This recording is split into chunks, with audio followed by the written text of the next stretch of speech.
بسم الله الرحمن الرحيم نحمده ونصلي على رسوله الكريم أما بعد أعوذ بالله من الشيطان الرجيم بسم الله الرحمن الرحيم قل لا أسألكم عليه من أجر إلا المودة في القربى صدق الله العظيم. دا الله تبارک و تعالی هر پیغمبر هغه چې را لېږلی نو په خپل قوم هغې کې را لېږلی او د هغې قوم د هغې محبت او د هغې سره تعلق دا د امت د هغو فریضه ده. نبی کریم صلی الله علیه وسلم عربو کې بنو هاشم هغې سره تعلق و. نبی کریم صلی الله علیه وسلم فرمایي چې تاسو ټول عربو سره هغه محبت کوئ د دې وجې نه چې زه عربیم. او بیا د نبی کریم صلی الله علیه وسلم چې کوم خاندان دی چې بنو هاشم ورته ویلې کېږي یا د هغو کوم حلیفان چې بنو المطلب هغه ورته ویلې کېږي، نو د خلقو سره محبت کول، دو سره تعلق ساتل دا د ایمان د هغې یو جز دی او د ټولو مسلمانانو د هغو دا فریضه ده. نبی کریم صلی الله علیه وسلم د قیامت پر ورځ باندې چې کله شفاعت کوي نو دا یو حدیث کې فرمایلی که چېرته زما چا سره رشته او زما چا سره تعلقي او هغو تاسو ګریوان کې لاس واچئ نو بیا به ډېر زیات هغه مشکلات وي. نو د دې وجې نه کومو خلقو سره چې د نبی کریم صلی الله علیه وسلم خوني رشته ده یا د نبی کریم صلی الله علیه وسلم د هغه د سخرګنۍ او یا د زموالي هغه چې دی نو رشته ده، نو دې کې ډېر زیات هغه خیال پکار دی. سیدنا حضرت امیر معاویه رضی الله تعالی عنه دا د نبی کریم صلی الله علیه وسلم اوښی دی، د حضرت ام حبیبه د هغې رور دی. د دې وجې نه صحابیت په خپل ځای باندې ولې د نبی کریم صلی الله علیه وسلم چې ورسره دا رشته ده نو په ټول امت هغه باندې د حضرت امیر معاویه رضی الله تعالی عنه احترام او اکرام دا د صحابیت نه علاوه دا لازم دی. حضرت علی کرم الله وجهه دا د نبی کریم صلی الله علیه وسلم د تره د زوی نه علاوه دا د نبی کریم صلی الله علیه وسلم زوم دی. حضرت عثمان غنی رضی الله تعالی عنه دا د نبی کریم صلی الله علیه وسلم زوم دی. حضرت ابوبکر د نبی کریم صلی الله علیه وسلم سخر دی. حضرت عمر رضی الله تعالی عنه دا د نبی کریم صلی الله علیه وسلم د هغه سخر دی. نو دې وجې نه کوم چې د نبی کریم صلی الله علیه وسلم چا سره خوني رشته ده یا چا سره رشته داري ده نو د دو احترام او اکرام دا په ټول امت هغې باندې هغه لازم دی. زمونږ په دې وطن کې مختلف قومونه هغه آباد دي، خاص کر د بټګرام په حوالې سره به زه تاسو ته خبره وکړم. په دې کې ګجربات دا هم یو لوی قوم دی، په دې کې سواتی دا هم یو لوی قوم دی، په دې کې اخونخیل دا هم یو لوی قوم دی او په دې کې سادات دا هم یو لوی قوم دی. خو ساداتو له چې کوم احترام او کوم عزت هغه زمونږ سواتی قوم یا اخونخیل قوم یا ګجر قوم هغو ورکړ دی، نو داسې نوې خبره نه ده. زوړ ریکارډ چې تاسو وګورئ، زوړ تاریخ چې تاسو وګورئ، نو چرته چې د جرګو خبره راغله یا چرته یو غټه خبره راغله نو هغې ته چې کله سادات قوم هغه مخکې شوی دی، نو زمونږ تاریخ چې دی نو هغه دا دی چې هغو هغه خبره هغه د ساداتو هغه داسې غورځولې نه ده او هغه یې منله. په دې وطن کې چې کوم ښه ځمکې دي او ښه علاقې دي نو دا هم ساداتو څخه دي.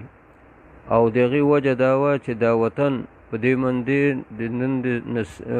څو سوه کاله مخکې باقاعده جهاد شوی دی او هغه جهاد هغه د سادات د مشرانو د هغو په قیادت کې شوی دی. نو کله چې بیا تقسیم شوی دی د ځمکو، نو کوم چې غوره ځایونه نو هغه د اعزاز په جوړ باندې د اکرام په جوړ باندې هغه ساداتو له ورکړي شوي دي. تاسو وګورئ د بټګرام کوم چې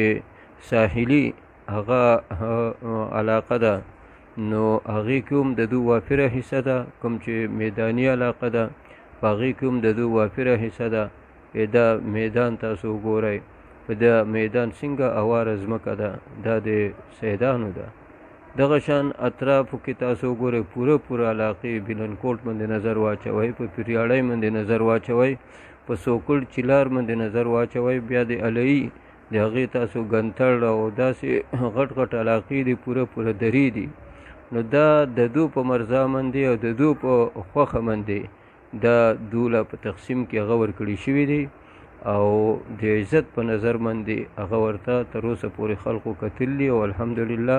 اوس ورته ومه د عزت په نظر هغې باندې هغه خلق هغه ګوري. دا بیله خبره ده چې خلقو کې انقلاب راغی، لکه څنګه چې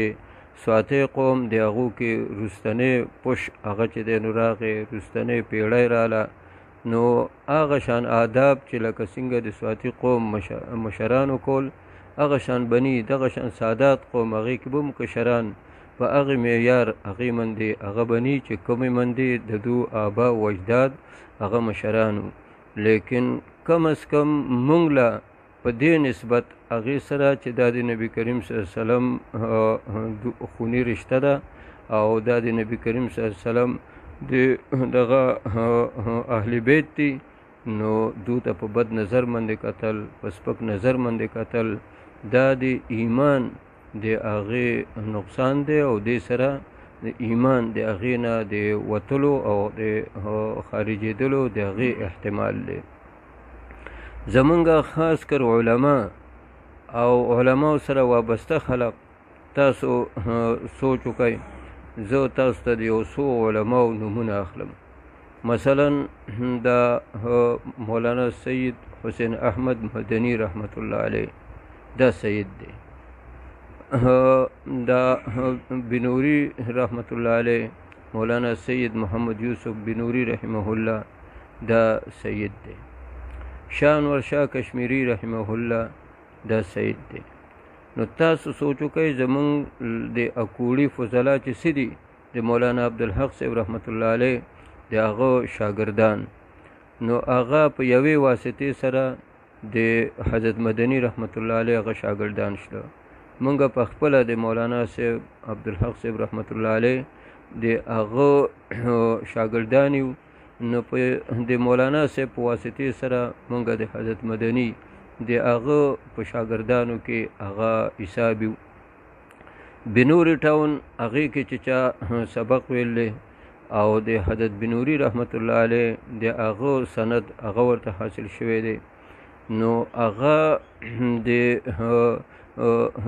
سید د هغه واسطه شوه. بیا د حضرت بنوري رحمت الله علیه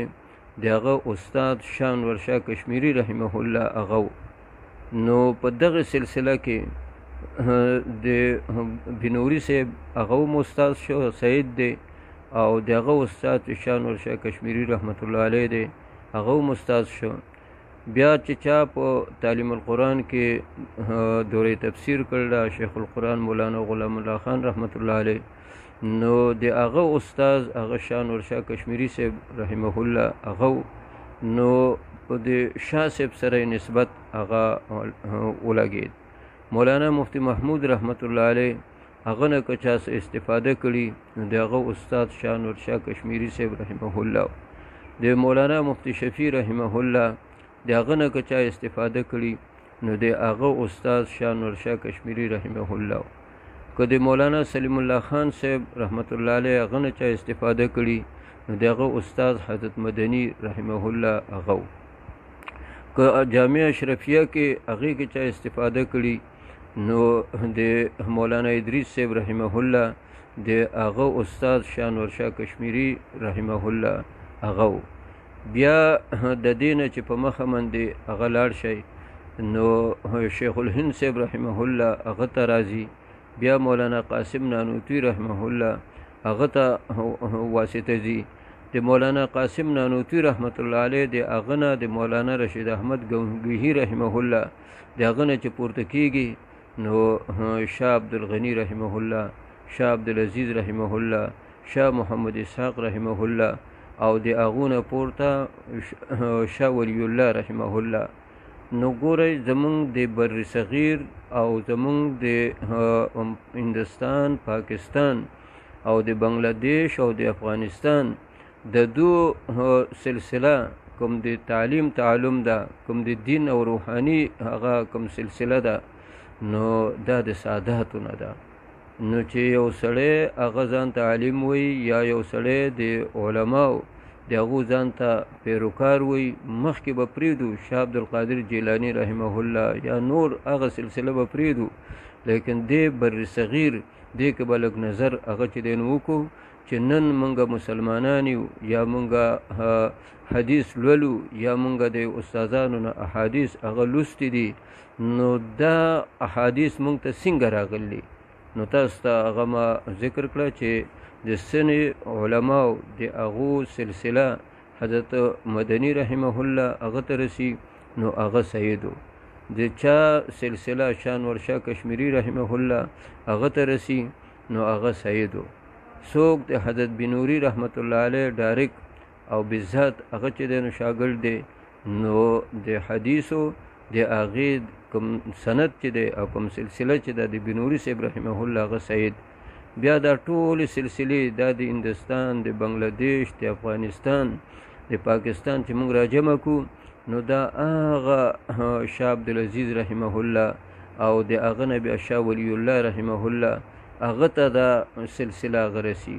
او بیا هغه چې استفاده کړله نو هغه د حجاز د علماو نه د هغو نه استفاده هغه یې کړله. نو دې وجې نه د سادات قوم د هغو په دې ځای کې په دې مسلمانانو باندې او په دې ټولو هغه د حنفیان دي، که هغه شافیان دي، که هغه حنبلیان دي، که هغه مالکیان دي، خو چې د هندوستان پاکستان هغې کې چې دی نو اوسېدونکي دي، نو د دو روحاني چې دی نو سلسله هغه د شاه ولی الله صاحب په ذریعې سره هغه نبی کریم صلی الله علیه وسلم ته رسي. نو دې وجې نه چې یو سړی سادات قوم د هغو د علم او د هغو د اسلام کې د هغو د قربانۍ یا هغو د حیثیت هغې کې پس و پیش هغه کوي، نو د ده په اسلام هغې کې چې دی نو شک راځي. نو دې وجې نه دا زما ټولو ته هغه دا اپیل دی چې سادات قوم د هغو پیغمبر علیه السلام به هغو سره ګوري، که د نبی علیه السلام په سنتو باندې نه چلیدلي، نو هغه تپوس پتې نه نبی کریم صلی الله علیه وسلم کوي چې ته زما اهل بیتو سره ستا تعلق